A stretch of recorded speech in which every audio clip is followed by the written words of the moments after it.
വലപ്പാട് സാമ്പത്തിക തട്ടിപ്പിൽ നിർണായക വിവരങ്ങൾ അന്വേഷണ സംഘത്തിന് ലഭിച്ചു. മൈക്രോസോഫ്റ്റ് തകരാറിനെ തുടർന്നാണ് പ്രതി ധന്യ മോഹന്റെ സാമ്പത്തിക ക്രമക്കേടുകൾ പുറത്തറിഞ്ഞത്. ധനകാര്യ സ്ഥാപനത്തിന്റെ സോഫ്റ്റ്വെയർ ഡെവലപ്പ് ചെയ്ത ടീമിൽ പ്രതിയും ഉൾപ്പെടുന്നു.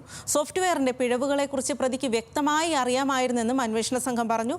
ലെവിൻ കെ വിജയൻ തയ്യാറാക്കിയ റിപ്പോർട്ട് കാണാം.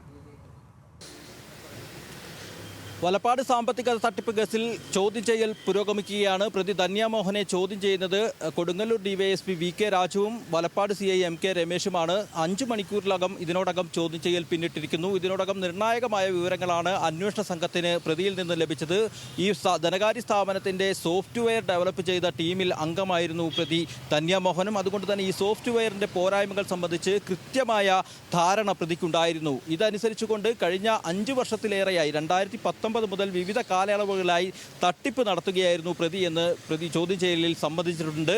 സ്ഥാപനത്തിന്റെ ഡിജിറ്റൽ പേഴ്സണൽ ലോണുകളിൽ അതിലേക്ക് മടങ്ങി വരേണ്ട പലിശ ഇനത്തിൽ കുറവ് കാണിച്ച് അത് സ്വന്തം അക്കൗണ്ടിലേക്ക് വകമാറ്റി അവിടെ നിന്നും ബന്ധുക്കളുടെ അക്കൗണ്ടിലേക്ക് പണം തിരിമറി നടത്തിയതായാണ് പ്രതി സമ്മതിച്ചിട്ടുള്ളത്. ഡിജിറ്റൽ രേഖകളടക്കം ഇതിനുള്ള തെളിവുകളായി പോലീസിന് മുന്നിൽ ഹാജരാക്കാൻ സ്ഥാപനത്തിന്റെ വിവിധ ജീവനക്കാർക്കും മേധാവികൾക്കും സാധിച്ചിട്ടുണ്ട്. ഇതിന്റെ കൂടി അടിസ്ഥാനത്തിലായിരുന്നു ചോദ്യം ചെയ്യലിലെ ഏറ്റവും പ്രധാനപ്പെട്ട വിവരം, നിർണായകമായ വിവരം അന്വേഷണ സംഘത്തിന് ലഭിച്ചത്. പ്രതിക്ക് ഇത്തരത്തിലുള്ള തട്ടിപ്പ് നടത്തിയത് സ്ഥാപനത്തിന് വ്യക്തമാകുന്നത് ഈ കഴിഞ്ഞ ആഴ്ചയിൽ ആഗോള വ്യാപകമായി മൈക്രോസോഫ്റ്റ് സോഫ്റ്റ്വെയറിനുണ്ടായ തകരാറിനെ തുടർന്നായിരുന്നു. വിവിധ സ്ഥാപനങ്ങളെ അവരുടെ പ്രവർത്തനങ്ങളെയൊക്കെ പ്രതിസന്ധിയിലാക്കിയ മൈക്രോസോഫ്റ്റ് തകരാർ ഈ ധനകാര്യ സ്ഥാപനത്തിലും സംഭവിച്ചു. അതിൻ്റെ അടിസ്ഥാനത്തിൽ പരിശോധിക്കാൻ ഈ ടെക്നിക്കൽ മാനേജർ കൂടിയായിട്ടുള്ള പ്രതിയോടാണ് സ്ഥാപന മേധാവികൾ ആവശ്യപ്പെട്ടത്.